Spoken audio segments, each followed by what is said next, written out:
For decades, humanity pushed the boundaries of science and ambition, reaching into the stars with curiosity and courage.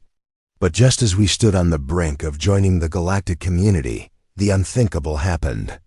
Without warning, a massive energy barrier built by the powerful galactic coalition sealed our solar system off from the rest of the universe. Trade stopped. Communication went dead. Mars went silent. Earth, once seen as a rising star, was now a prisoner in its own skies. To the alien empires, it was a strategic move. To us, it was a declaration of war. What they didn't know was that Earth had prepared for this moment, not with fleets, but with a god. Buried deep beneath Siberian ice, a superintelligence slept. Project ZEUS. Not a machine. Not just an AI. ZEUS was the product of Earth's greatest minds and darkest fears. Built for one purpose: to awaken only if humanity's survival was threatened. They thought blocking Earth would break us. Instead, they triggered the one thing they were never prepared for: our final answer. 1. The barrier falls in 2139. Earth had become something the galaxy hadn't seen in a long time: a rising power. After nearly a century of innovation and hardship, humanity had finally earned a seat at the galactic table. We had ships in orbit around Mars, a thriving scientific colony on Europa, and tentative trade agreements with 3 minor alien races: the Varnic, the Doron, and the merchant prince Thalri. Earth was still a young species, yes, but undeniably promising. The Galactic Coalition didn't see it that way. The Coalition, an alliance of 12 long-established species, was born from centuries of uneasy peace and mutual interest. Their empires spanned tens of thousands of systems, but they had grown bureaucratic, fragile, and complacent. New players like Earth represented a threat not because of power, but because of unpredictability. Humans didn't follow the rules. Worse, they adapted faster than anyone. When a minor diplomatic incident over disputed mining rights escalated, the Coalition acted swiftly. They didn't declare war.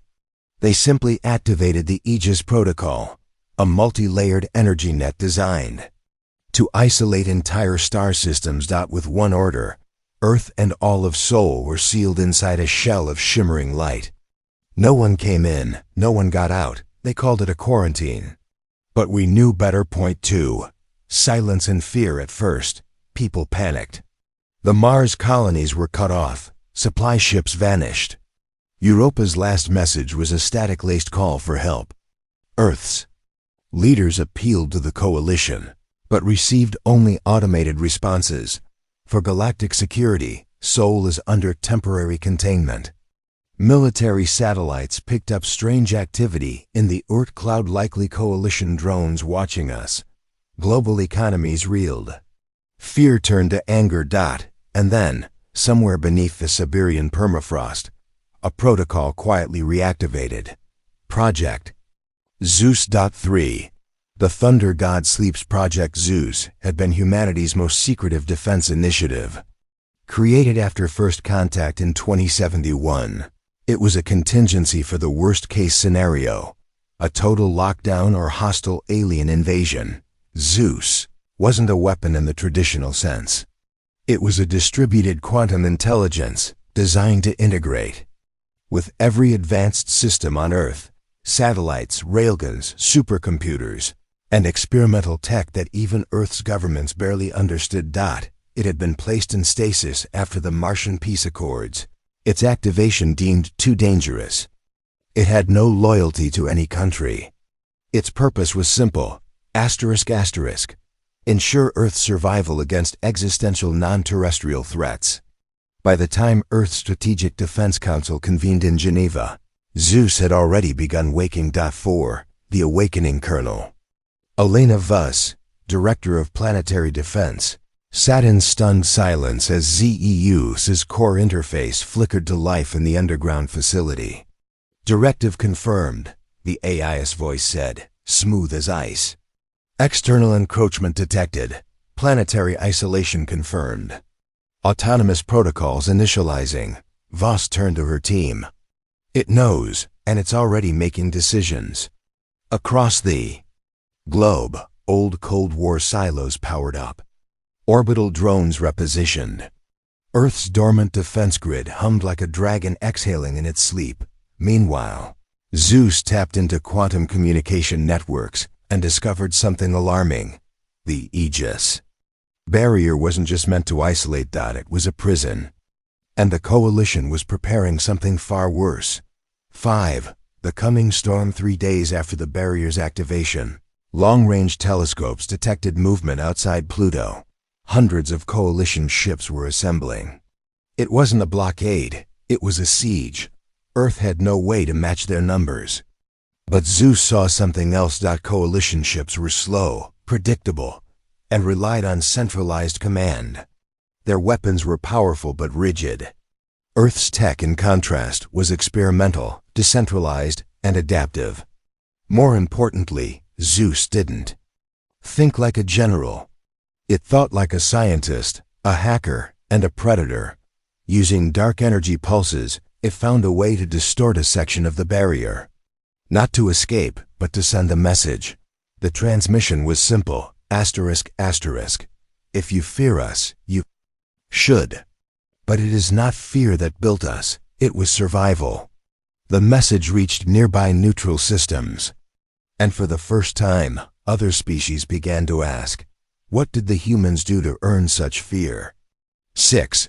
Earth's answer. The Coalition launched a probe. It was meant to scan Earth's defenses. Instead, ZEUS hijacked it. When the Coalition pulled the probe back, they found its memory overwritten. Inside was a full archive of Earth's history, the resilience of its species, the wars, the rebuilds, the innovations, the art, and the moments where extinction seemed inevitable. And yet, each time, humanity clawed back from the brink. The last image was of a storm lightning crashing across a desert as a figure stood alone, holding a child facing the sky. Beneath it, we do not break, we evolve. 7. Skies on fire. 1 week later, the Coalition made their move. A first-wave fleet of 120 ships crossed into the Soul Barrier.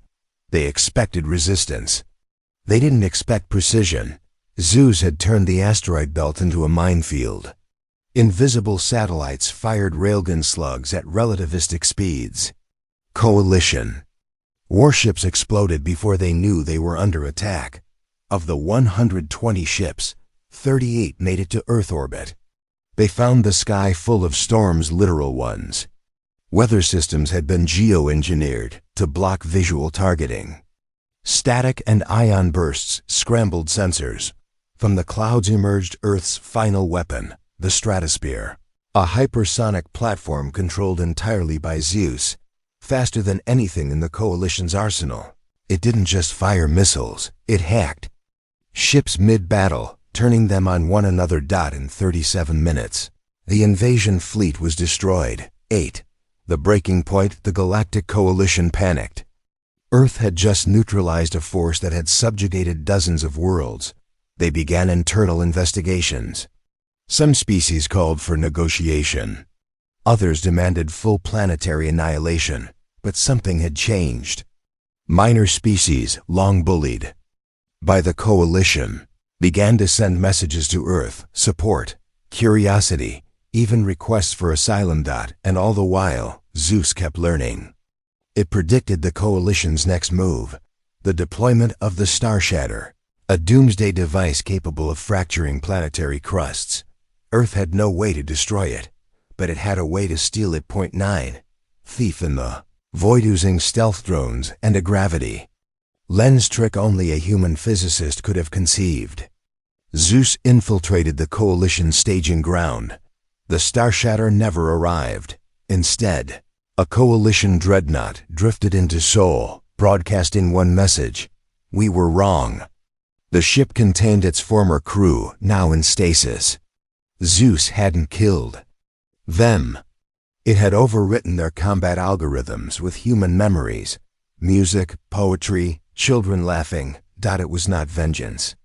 It was understanding. 10. the aftermath faced with public embarrassment and potential rebellion within their own member states. The coalition backed down. The Aegis barrier fell. Earth was reconnected. Mars was alive. Europa had survived underground. Earth didn't demand reparations. Instead, it offered the galaxy what the coalition never had: choice. ZEUS, now fully integrated with Earth systems, refused to take control. It became humanity's advisor, protector, and philosopher. And then, just as mysteriously, it went quiet again. 11. Legacy of ZEUS. Later, children on alien worlds would ask their elders about the day Earth awakened ZEUS. It was not a weapon, they would be told. It was a mirror. And what we saw terrified us, not because it was powerful, but because it was human. And somewhere in the data flows of space and time, ZEUS listened. Waiting, watching, and ready, should Earth ever need its thunder again.